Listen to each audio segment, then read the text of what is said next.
Welcome to part 2 of this series on Jerry Sloan's system with the Utah Jazz. In part 1, we covered flex action and Sloan's UCLA series, so be sure to check that out if you haven't already. In this video, we're going to focus on how Jerry Sloan's Jazz maximized their efficiency in the low post.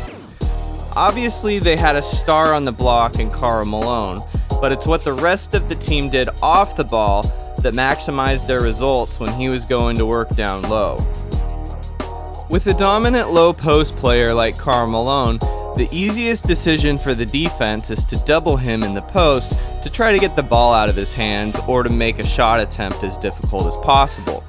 And since Jerry Sloan knew the doubles were coming, he created an offense that worked wonders in terms of punishing these double teams. The result was either layups, wide open shots, or Malone going one-on-one and getting comfortable looks. The first job of the defense was to try to deny Malone a post-up in the first place, so the Jazz utilized flex screens in order to make low post entry passes easier. If the defense was overly concerned about denying Malone the ball, it usually resulted in a layup for the man who screened for him. Another way the Jazz would achieve post position is with the use of cross screens.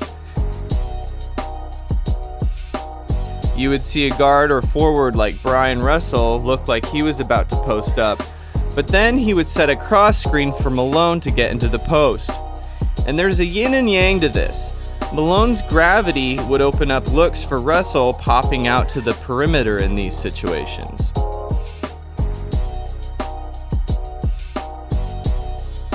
A lot of times you would see the defense front Malone to make the entry pass difficult, but Malone was great at sealing his man in these situations, and then the man making the entry pass could simply lob the ball over the defense for an easy layup or dunk. But the real magic of this offense was what the team would do to punish double teams. The alignment of the players when Malone got into the post was a guard on the strong side wing, 2 players at the top of the key, and another man on the weak side wing. This spacing created a lot of options in terms of cutting off the ball. Take this example where Malone gets the ball in the post and we see not 1, not 2, but 3 players cutting until one of them gets an open look at the rim. And on this play against the Lakers, Shaq doubles Malone in the post since Ostertag isn't a shooting threat, but Ostertag cuts into the paint, so Brian Russell's man has to make sure he doesn't get a dunk, and Malone kicks it out to a wide open Russell for 3. Even on this play where Shaq doesn't double Malone, he's still ball watching as Ostertag cuts behind him for an easy layup. Another cutting option is after the guard makes the entry pass, he will cut baseline for a handoff from Malone. And you may be asking yourself, why doesn't the defense try to stop this easy layup? The answer is that in most cases, Malone would fake that handoff and isolate in the low post, so when they actually ran the handoff option, it was because they knew the defense wasn't expecting it. But my favorite part of what the Jazz did with Malone in the post was the split cuts or split action they executed. The Golden State Warriors dynasty ran this action to death, so while the 90s Jazz teams didn't generate a ton of threes out of it, it shouldn't be considered an outdated form of offense at all.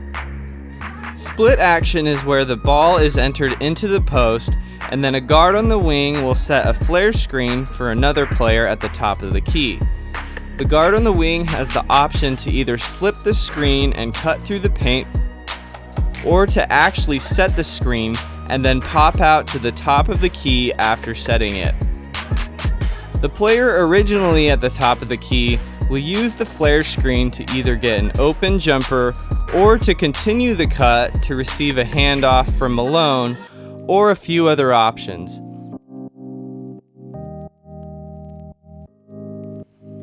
Split action is extremely difficult to defend because the offense is able to read and react to what the defense is doing to either punish an overplay with the cut or to generate an open look.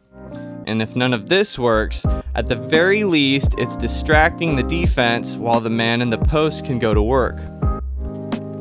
One thing that John Stockton did particularly well was hiding his intentions during this action. He does this by hopping into what I call the moment of truth position. As he hops into this position, he's reading the defense to see whether he should slip the screen and cut or to set the screen and pop. In the moment of truth, when he hits the ground, he will either explode into a cut or stay stationary. But before that moment, the defense has no idea what he will do. Let's take a look at a few examples of this. Using an example from the 1998 NBA Finals, we see Stockton enter the ball to Malone in the post and then execute split action with Antoine Carr. While Antoine Carr was a good perimeter shooter for a big man, it wasn't really his thing to run off of screens like this, so it's a testament to how effective this action is that it fools Michael Jordan into being out of position to defend Stockton properly here. It's also a testament to the deception of Stockton. As you can see in this frame, Stockton is about to set the screen, and he hops into the moment of truth. While he's in the air, his body is completely straight up and down. This makes it impossible for the defense to anticipate whether he will cut or not. When he lands, however, his right foot is oriented in a way that telegraphs that he will explode into a cut down through the paint. The result is one of the easiest half-court layups in finals history. In the same game, the Jazz execute the same action but with Hornacek in place of Carr.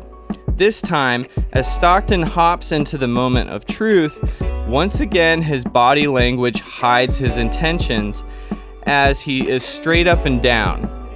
But he's reading that Michael Jordan is plugging the lane and ready to help if he cuts, so in the moment of truth when he lands, his feet telegraph that this time he's going to actually set the screen, and it opens up a three-pointer for Hornacek. Here's another example where Stockton cuts down through the paint, but then the big man on the weak side helps to stop the layup. So Stockton makes a wraparound pass to Carr for the finish. And if the split action didn't generate an open look, there was also the weak side big man cutting from the top of the key as an additional option. So you can see why it was so difficult to defend Malone in the post while also having to deal with all of these other threats cutting toward the basket and the three-point line. In part 3, we will cover the vaunted pick and roll series by Jerry Sloan, so check that one out next.